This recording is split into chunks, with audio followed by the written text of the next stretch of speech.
neke stvari nisu onako bile onakve kakve smo dogovorili da će biti. I na kraju se ispostavilo da i nije taj baš kazino, taj kazino s kojim sam ja surađivao tada prošle godine se tek probio. Tek je onako bio u ajmo reći, fazi nekog razvijanja, da su dolazili na mrežu i da je to sve tek bilo neki početak za njih. Ovo se radi o kazinu koji se zove Kirgo i koji je po procjeni nekih ljudi koji se više razumiju nego ja, jedan od najboljih trenutačno. Vidim i da na Instagramu imaju čak, ja mislim, 240-250 hiljada pratioca samo na Instagramu, tako da mnogi ljudi rade upravo za taj kazino. Sad da ne spominjem neka imena koja su poznata, koja možda i možete vidjeti tamo, uglavnom koja isto surađuju sa tim kazinom. Kirgo Hooligan. Tako da, dobio sam od tog Kirga ponudu koju sam onako malo duže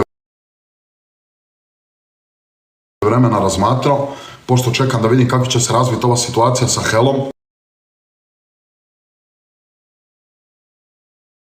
koja ide malo usporeno, ne znam iz kojeg razloga, jer su sve stvari manje više na stolu. Samo se čeka njihova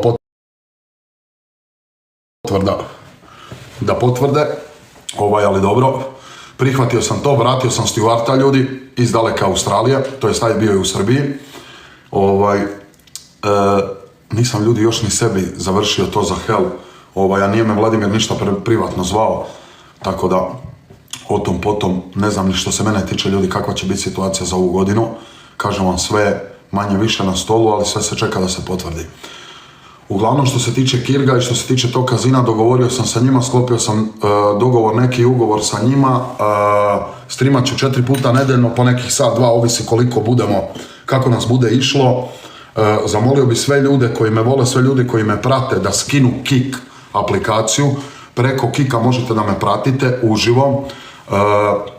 Tamo je na Instagramu link, ko nema još onaj od prije, tamo vam je link, samo stisnete na taj link, izađe vam ta stranica na kojoj ću ja live-at, odnosno taj profil na kojem ja live-am, skinite samo Kik i možete zapratiti mene. Uz igru ću vam ja polako objašnjavati šta i kako na onoj platformi, da ne bi sad miješali ovdje TikTok, da ne